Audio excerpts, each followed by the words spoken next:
आज आम्ही आमचं कर्तव्य म्हणून एकत्र आलेलो आहोत आणि मी मागेच म्हटलं एकत्र आलो आहोत ते एकत्र राहण्यासाठी।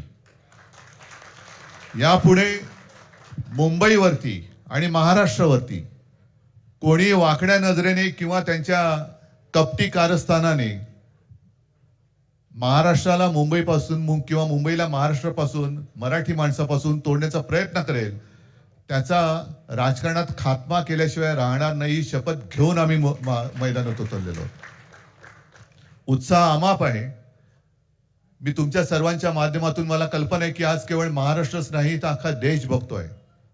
मी सर्वांना विनंती करतोय, आवाहन करतोय आणि एक सूचना सुद्धा करतोय, कारण मागे विधानसभेच्या वेळेला भारतीय जनता पक्षाने जो एक अपप्रचार केला होता, बटेंगे तो कटेंगे, तसंच मी मराठी माणसाला सांगतोय की आता जर का चुकाल तर संपाल, आता जर का फुटाल तर पूर्णपणे संपून जाल।